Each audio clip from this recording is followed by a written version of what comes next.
Hello students, topic है हमारा number systems और ये है उसका लेक्चर नंबर 5। अगर आपने अभी तक कोई प्रीवियस लेक्चर नहीं देखा है तो कोई बात नहीं, पूरा लेक्चर आपको समझ में आएगा। और प्रीवियस लेक्चर देखने के लिए आपको आई बटन में लिंक मिल जाएगी और वीडियो के एंड में पूरी प्लेलिस्ट। तो चलिए स्टार्ट करते हैं। आज का जो हमारा टॉपिक है वो है, बुक में आपको मिलेगा 1.3 real numbers and their decimal expansion के नाम से। तो यहाँ पर हम इस टॉपिक में आज जो सॉल्व्ड एग्जाम्पल गिवन है आपकी बुक में उन्हें देखने वाले हैं। फिर हम नेक्स्ट जो क्लास होगी हमारी उसमें हम वहाँ पर जो हमारी एक्सरसाइज है 1.3 उसे सॉल्व करेंगे। ठीक है, तो अगर हम बात करते हैं रियल नंबर्स की, तो अब तक मैं आपको बता चुकी हूँ कि रियल नंबर में जो भी नंबर आपके दिमाग में आता है, कोई भी नंबर जो आप सोच सकते हैं वो हमारे क्या है, रियल नंबर। अब उन नंबर्स का डेसिमल एक्सपेंशन कैसे होगा। जैसे मैं आपसे कहूँ कि एक नंबर मैंने लिखा 1, तो 1 क्या है, एक कंप्लीट इंटीजर नंबर है, इसमें कोई डेसिमल टर्म नहीं होती। लेकिन अब मैंने कहा 1/3। अब ये जो 1/3 है ये एक रेशनल नंबर है। अब ये जो एक रेशनल नंबर है इसका जब आप डेसिमल एक्सपेंशन करेंगे, मतलब इसकी जो वैल्यू है उसे जब आप लिखेंगे तो ये वैल्यू क्या हो जाएगी आपकी 0.333, इस तरीके से चलेगी। ठीक है, ऐसे ही आपको मैंने कहा एक नंबर लिखिए 5/2, तो इसके डेसिमल एक्सपेंशन की बात करें तो ये हो जाएगा 2.5। ठीक है, तो यहाँ पर हमने देखा कि 1 भी हमारा क्या है, एक रियल नंबर है, 1/3 भी एक रियल नंबर है, 5/2 भी एक रियल नंबर है। बट जब हम इनके डेसिमल एक्सपेंशन की बात करते हैं तो ये जो 1 है इसे आप इस तरीके से लिख सकते हैं 1.0। इसका जो डेसिमल एक्सपेंशन है, पॉइंट के बाद कोई टर्म नहीं आएगी, सिर्फ 0 रहेगा, 0 के अलावा कोई और टर्म नहीं है। बट 1/3 की बात करें तो 0.333 इस तरीके से कंटिन्यू चलेगा। 5/2 की बात करें तो ये हो जाएगा 2.5। इस तरीके से हम डेसिमल एक्सपेंशन को करते हैं। तो चलिए आ जाते हैं अब हम एग्जाम्पल पर। बुक में एग्जाम्पल नंबर 5 गिवन है। इसमें कहा गया है find the decimal expansion of 10/3, 7/8 and 1/7। तो चलिए इन्हें फाइंड आउट करते हैं। तो सबसे पहले मैंने फर्स्ट वाली टर्म ली, ये गिवन है आपको 10/3। तो जब हम इसका डेसिमल एक्सपेंशन करेंगे दैट मीन्स 3 से डिवाइड करिए 10 को। तो जब आप 3 से 10 को डिवाइड करेंगे तो सबसे पहले तो ये 3 टाइम्स चला जाएगा, तो ये हो जाएगा आपके पास 9 और ये बचेगा 1। इसके बाद यहाँ पर अगर हम देखें तो ये जो 1 है ये रिमाइंडर आ गया, तो अब हमें इसे डेसिमल लगा करके और आगे तक लेकर के जाना है। तो ये लगाइए डेसिमल और यहाँ पर आ जाएगा एक 0। तो अब आप इस तरीके से फिर इसे करेंगे, ये 9, फिर से यहाँ पर आ गया 1, फिर 0, फिर ये 3, फिर ये 9 और फिर ये यहाँ पर आ जाएगा 1, फिर ये 0, फिर ये ऊपर 3। इसका मतलब ये जो हमारा 10/3 है इसका डेसिमल एक्सपेंशन हो जाएगा 3.333 और ये इसी तरीके से चलता रहेगा। ओके, अब हम आ जाते हैं दूसरे वाले पार्ट पर। दूसरे पार्ट में क्या गिवन है, 7/8। इसे भी देख लेते हैं। तो यहाँ पर हमने किया 7/8, तो 8 से डिवाइड कर दीजिए 7 को। ठीक है, तो सबसे पहले अब ये तो स्टार्टिंग में ही, क्योंकि 7 छोटा है 8 से, डिवाइड नहीं होगा, तो स्टार्टिंग में ही उसका 0 और ये लगा दिया मैंने पॉइंट। तो यहाँ पर ये हो जाएगा हमारा 70। ओके, तो ये हो गया 64, तो यहाँ पर ये हो जाएगा 6। ठीक है, तो अब ये कितने टाइम्स जाएगा, फिर से एक 0 उतारिए, ये हो जाएगा हमारे पास 7 टाइम्स 56। अब ये बचेगा रिमाइंडर यहाँ पर 4, फिर से 0, अब ये जाएगा 5 टाइम्स और ये हो जाएगा 40। ठीक है, और यहाँ पर रिमाइंडर हो गया हमारे पास 0।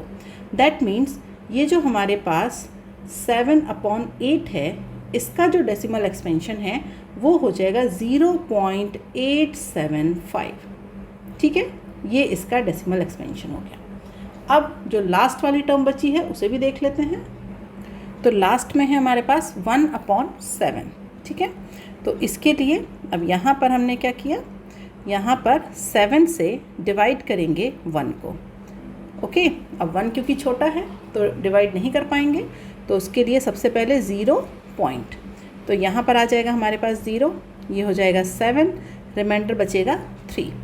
ठीक है, फिर से एक 0, अब ये जाएगा हमारे पास 4 टाइम्स, ये हो जाएगा 28, रिमाइंडर बचेगा 2, फिर से 0। ओके, तो ये जाएगा हमारे पास 2 टाइम्स, उसके बाद ये हो जाएगा 14, रिमाइंडर बचेगा यहाँ पर 6, इसके बाद फिर से 0। अब ये जाएगा हमारे पास 8 टाइम्स, 56, और ये हो जाएगा 4, तो फिर से 0। अब ये जाएगा 5 टाइम्स, 35, फिर से हमारे पास यहाँ पर रिमाइंडर आ गया 5, फिर 0। अब ये जाएगा 7 टाइम्स, तो ये हो जाएगा 49, और ये बचा 1। अब ये जो रिमाइंडर है, अब ये 1 आ गया, रिपीट होने लगेगा, मतलब अब यहाँ से अब आप 0 उतारिए, तो अब ये हो जाएगा 1 टाइम। ओके, यहाँ पर हमारे पास 7, अब ये बचेगा 3, फिर आप इसे 0 करेंगे तो ये फिर जाएगा अब आपके पास 4 टाइम, मतलब अब ये जो चीज़ है, ये जो वैल्यूज़ हैं, अब ये रिपीट होना स्टार्ट हुई। दैट मीन्स 1/7, इसे आप क्या लिखेंगे, 0.14285714, इस तरीके से। अब ये जो तीनों एग्जाम्पल जो मैंने यहाँ पर सॉल्व किए, उससे आपको क्या समझ में आया वो देखिए। आप देखिए, जब हमने सबसे फर्स्ट वाला एग्जाम्पल किया, ये वाला 10/3, तो इसमें हमारे पास क्या था कि जब हमने 10/3 किया तो ये मिला हमें यहाँ पर 3.333, कंटिन्यू बढ़ रहा है, मतलब 3.3 और 3 के ऊपर बार, मतलब ये यहाँ पर नॉन टर्मिनेटिंग तो है, लेकिन क्या है, रिपीटिंग। ठीक है, ये हमारा क्या है, एक रेशनल नंबर है 10/3। क्यों?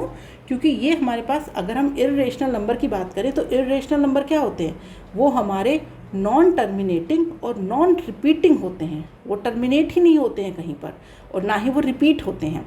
लेकिन जब हम रेशनल नंबर की बात करते हैं तो वो हमारे क्या होते हैं, या तो वो टर्मिनेट हो जाते हैं या फिर वो रिपीट होने लगते हैं। हमें उनका पैटर्न पता होता है कि ये आगे क्या होगा, नेक्स्ट क्या होगा। ठीक है, तो यहाँ पर ये हमारा टर्मिनेट नहीं हुआ, कंटिन्यूसली 3.333 चलता रहेगा, लेकिन हमें ये तो पता है कि 3 के बाद 3 ही आ रहा है। अब हमें आगे सॉल्व करने की ज़रूरत नहीं है, पैटर्न हमें पता चल गया। फिर हम दूसरे पर आए 7/8। यहाँ पर हमने देखा कि ये जो है हमारा, ये टर्मिनेट हो गया 0.875, बस इसका डेसिमल एक्सपेंशन इतना ही था। 5 के बाद अब जो हमारा रिमाइंडर है वो 0 आ गया, तो अब ये यहाँ पर टर्मिनेट हो गया।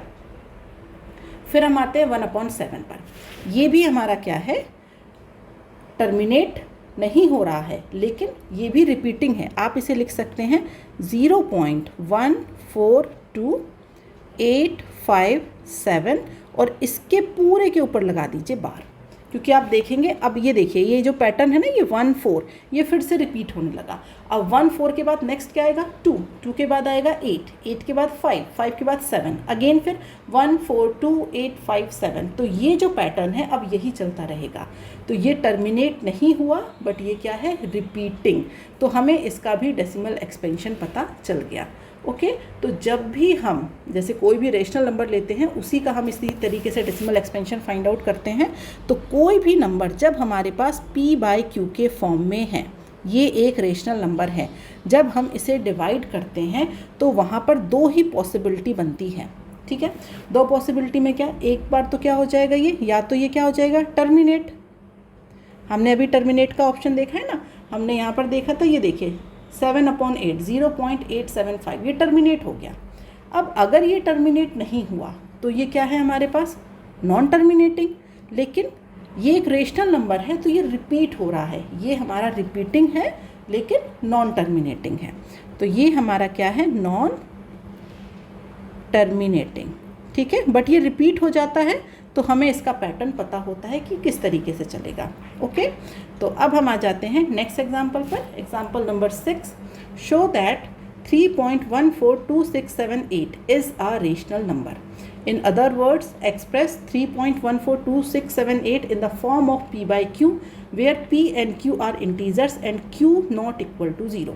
तो मैंने जैसे आपको अभी बताया कि जब हमारे पास ये जो नंबर है ये p/q के फॉर्म में होता है, ये एक रेशनल नंबर है, तो 2 पॉसिबिलिटी निकल कर आएंगी, या तो जब आप इसे डिवाइड करेंगे तो ये टर्मिनेट हो जाएगा, या फिर ये एक नॉन टर्मिनेटिंग है। बट अगर ये नॉन टर्मिनेटिंग है तो डेफिनेटली ये यहाँ पर रिपीटिंग आएगा। ठीक है, अगर ये रिपीट नहीं हो रहा है तो ये रेशनल नंबर नहीं है, ठीक है। अगर ये रिपीट नहीं हो रहा है, क्योंकि अगर रिपीट नहीं हो रहा है तो ये किसकी कैटेगरी में चला गया, ये चला गया फिर इर्रेशनल नंबर की कैटेगरी में।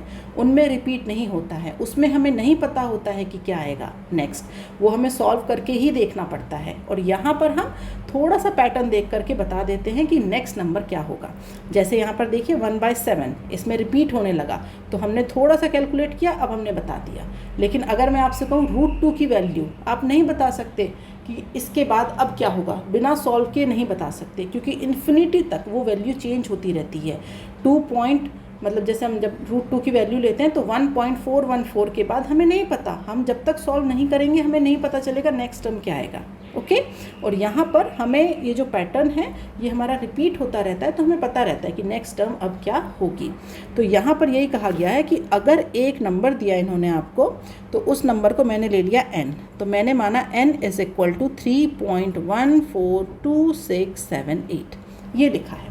तो अब ये कहा गया है कि ये एक रेशनल नंबर है, इसका मतलब कि ये जो है ये p/q के फॉर्म में है, और यहाँ पर ये q 0 नहीं है। तो रेशनल नंबर की ये जो टर्म है वो होती ही है कि जो q है वो कभी भी 0 नहीं होगा।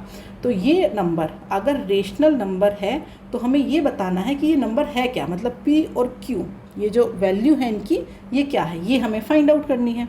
तो आप इसे क्या कर सकते हैं, लिख सकते हैं डायरेक्टली। आप क्या करिए, आप इसे लिख दीजिए 3.14267 अब आपने कितने पॉइंट के बाद ये जो डेसिमल था ये हटाया है, 1 2 3 4 5 6, तो आप लिखिए 1 और यहाँ पर कर दीजिए 1 2 3 4 5 6।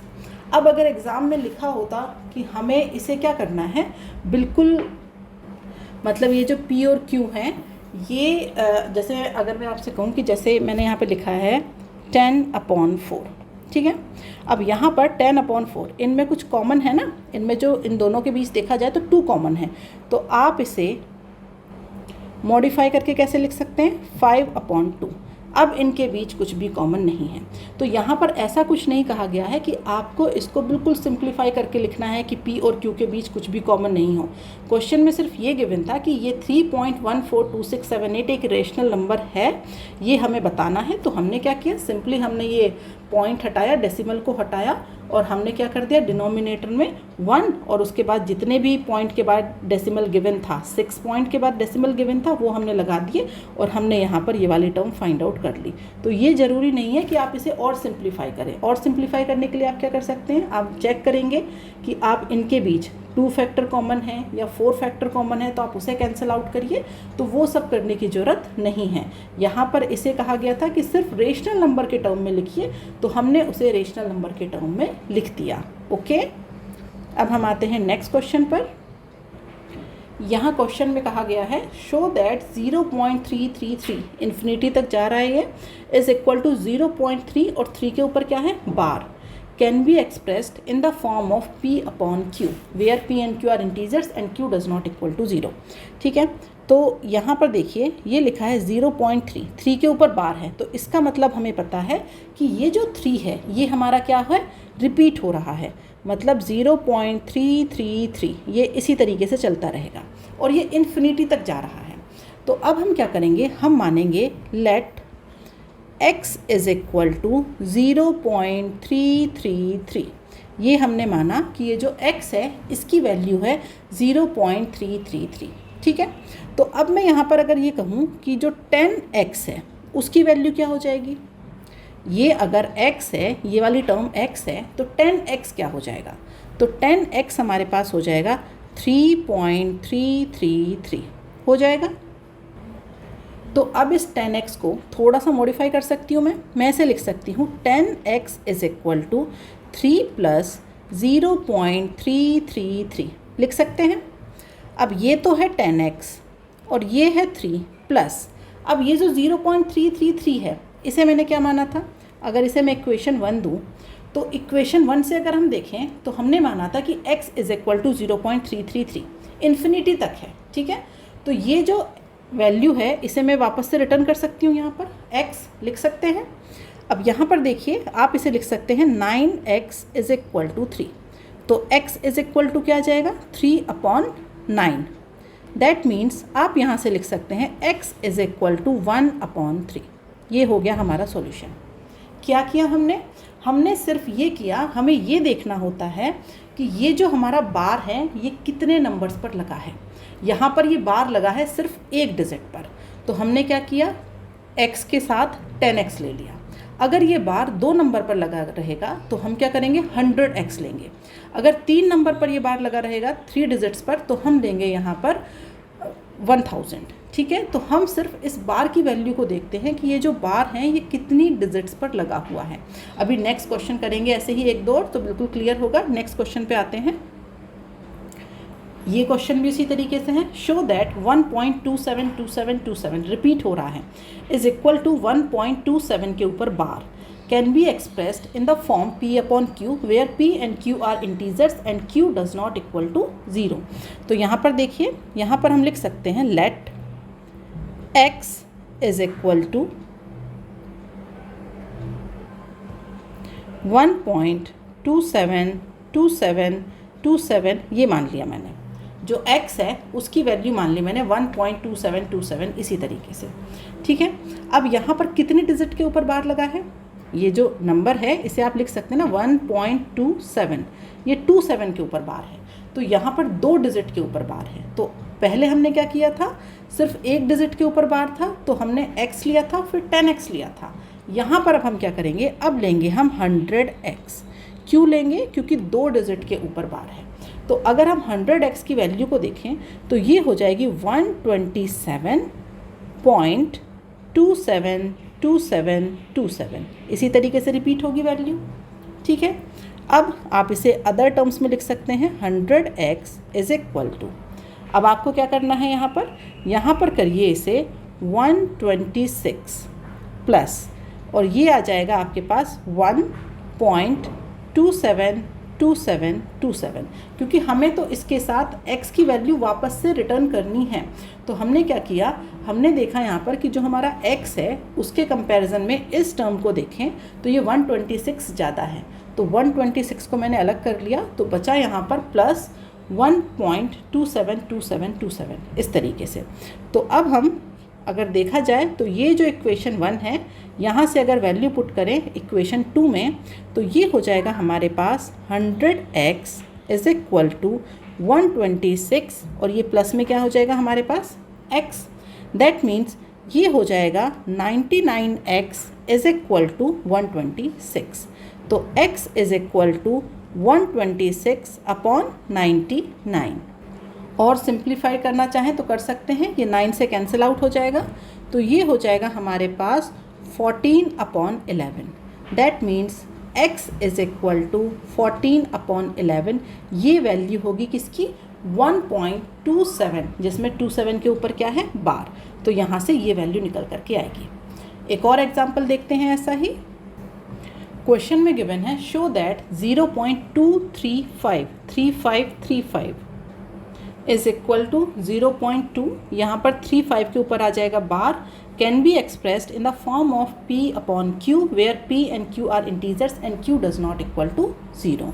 ठीक है, तो इसका मतलब यहाँ पर भी फिर से हम क्या लिख सकते हैं, लेट, सबसे पहले हम मानते हैं x इज इक्वल टू 0.2353535 इस तरीके से। ठीक है, इसका मतलब ये हुआ कि जो x है उसकी वैल्यू हो गई 0.2 और 35 के ऊपर हो गया बार। अब यहाँ पर कितने डिजिट्स के ऊपर बार है, 2 डिजिट के ऊपर। तो इसीलिए अब हम क्या करेंगे, हमें यहाँ पर रिक्वायरमेंट है अब 100x की, तो हमने यहाँ पर किया 100x। तो जब हम इसे 100x करेंगे तो ये हो जाएगा 23.53535 एंड सो ऑन। तो अब इसे मैं लिख सकती हूँ 100x इज इक्वल टू, पहले मैं इस 23 को अलग कर लेती हूँ, तो ये बचेगा 0.535353 इस तरीके से। ठीक है, अब मुझे क्या चाहिए, मुझे तो x बनाना है, तो x बनाने के लिए मुझे क्या चाहिए, सबसे पहले 0.2। तो अगर मैं कंपेयर करूँ, यहाँ पर लिख लेती हूँ मैं देखूँ 0.2353535 मुझे ये पैटर्न चाहिए। मतलब अगर ये जो 0.5 है इसमें से मैं 0.3 को और बाहर निकाल लूँ तो मुझे यहाँ पर x मिल जाएगा, ठीक है। तो इसीलिए अब मैंने यहाँ पर लिखा 100x is equal to 23 plus 0.3 और निकाल लीजिए बाहर, तो ये बचेगा 0.23535 एंड सो ऑन, ठीक है। तो अब ये हो जाएगा 100x is equal to 23.3 plus अब ये वाली जो टर्म है 0.23535 और ये जो 35 है ये रिपीट है, दैट मीन्स ये वाली जो टर्म है ये क्या हो जाएगी x। तो यहाँ पर हम लिख सकते हैं 99x इज़ इक्वल टू 23.3। तो ये हो जाएगा x is equal to 23.3 upon 99 और इसे मॉडिफाई करिए तो 233 अपॉन 990। इसका मतलब ये जो हमारा x है उसकी वैल्यू हो गई 233 अपॉन 990, ठीक है। आई होप अब इस तरीके के क्वेश्चंस आपको समझ में आ गए होंगे कैसे सॉल्व करने हैं। अब हम आ जाते हैं आज के लास्ट क्वेश्चन पर। एग्जाम्पल नंबर 10 कहता है find N irrational numbers between 1/7 and 2/7। तो इसके लिए आपको क्या करना होगा, सबसे पहले आप लिखिए यहाँ पर 1/7, ठीक है।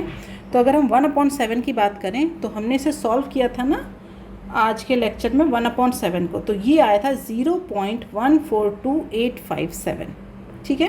तो ये आ गया था हमारे पास 0.142857 और इसके ऊपर क्या था बार। अब अगर हम यहाँ पर बात करते हैं 2/7 की, तो 2/7 क्या हो जाएगा, सिंपली आपको क्या करना है 1/7 में 2 का मल्टीप्लाई कर दीजिए। यहाँ पर जब आप मल्टीप्लाई करेंगे तो देखिए 7 की जगह ये आ जाएगा 14, क्योंकि 2 से मल्टीप्लाई कर रहे हैं तो 4, उसके बाद एक कैरी जाएगी, फिर यहाँ आ जाएगा 1, ये हो जाएगा 7, ये हो जाएगा 5, ये हो जाएगा 8 और ये हो जाएगा 2 और 0 पॉइंट। कैलकुलेट करने की ज़रूरत नहीं है, 1/7 आपको पता है, तो 2/7 के लिए इसमें मल्टीप्लाई कर दीजिए आप 2 से, तो डायरेक्टली आप यहाँ पर इसे फाइंड आउट कर लेंगे, ठीक है। तो आपको 1/7 और 2/7 ये दोनों वैल्यू पता है। अब इनके बीच, मतलब इन दोनों के बीच, यहाँ पर इनके बीचों बीच हमें क्या चाहिए, एक इर्रेशनल नंबर चाहिए। तो उसके लिए हम क्या करेंगे, यहाँ पर ऐसे कोई मेथड नहीं है, बस हमें यहाँ पर जो वैल्यू गिवन है उनके बीच एक इर्रेशनल नंबर चाहिए, तो वो हम अपने आप बनाएंगे। देखिए 0.14 ये गिवन है आपको, 0.14 2 डिजिट ले लीजिए, और यहाँ पर डिजिट कितनी है 0.28, तो बस हम इनके बीच कहीं जाएंगे। तो अब इनके बीच कैसे जाएंगे, तो अगर मैं फर्स्ट नंबर की बात करूँ तो मैं लिख सकती हूँ यहाँ पर 0.15 लिख दिया मैंने, 0.15 के बाद क्या करिए, एक ज़ीरो लगा दीजिए, ठीक है। फिर से लिखिए 15, अब क्या करिए 2 ज़ीरो लगा दीजिए, फिर से लिखिए 15, अब क्या करिए 3 ज़ीरो लगा दीजिए, फिर लिखिए 15, अब क्या करेंगे 4 ज़ीरो लगा देंगे, और इसी तरीके से ये नंबर चलता रहेगा। अब ये जो नंबर है आपका, ये क्या है, एक इर्रेशनल नंबर। क्यों, क्योंकि ना तो ये टर्मिनेट हो रहा है, ना ही इसका जो पैटर्न है वो रिपीटिंग है। आप इसे ऐसे नहीं लिख सकते 0.150 के ऊपर बार। क्यों, क्योंकि ये जो ज़ीरो है यहाँ एक बार है, यहाँ पर ये ज़ीरो 2 बार, यहाँ ये ज़ीरो 3 बार, तो आप इसे इस तरीके से नहीं लिख सकते, ठीक है। तो ये जो आपका नंबर है, ना ही ये टर्मिनेट हो रहा है, कहीं पर जा कर के टर्मिनेट नहीं हो रहा है, और ना ही ये रिपीटिंग है, ठीक है। दूसरा नंबर अगर आप लिखना चाहें, ये तो फर्स्ट नंबर था, second number 0.16 0 16 2 times 0 16 3 times 0 16 4 times 0, ठीक है। इसके बाद फोर्थ नंबर आप लिखना चाहें, यही मेथड करिए। आपसे पूछे जाएं 5 नंबर लिखिए, तो 0.14 और 0.28 ये आपको पता है ना, बस इनके बीच रहना है। तो यहाँ पर मैंने लिखा जैसे 0. मैंने कर दिया 21, ये हो गया 0, फिर 21 2 टाइम्स 0, फिर 21 3 टाइम्स 0, 21 4 टाइम्स 0, ठीक है। तो इस तरीके से आप बहुत सारे नंबर्स इनके बीच लिख सकते हैं, ओके। तो आज का जो लेक्चर है वो इतना ही। जो भी सॉल्व एग्जाम्पल थे 1.3 टॉपिक के वो मैंने करवा दिए हैं। नेक्स्ट क्लास में हम जो एक्सरसाइज है 1.3 की उसे सॉल्व करेंगे। और ये जो लेक्चर मैंने आपको पढ़ाया है इसके जो नोट्स हैं PDF फाइल है वो आपको टेलीग्राम चैनल पर मिल जाएगी, जिसकी लिंक नीचे डिस्क्रिप्शन में दी गई है। और अगर आपको कोई भी डाउट है तो आप मुझे कमेंट बॉक्स में लिख करके बता सकते हैं। नेक्स्ट क्लास में मैं आपके डाउट को ज़रूर से सॉल्व करूँगी। तो आज के लिए इतना ही, मिलते हैं नेक्स्ट क्लास में। Bye bye students.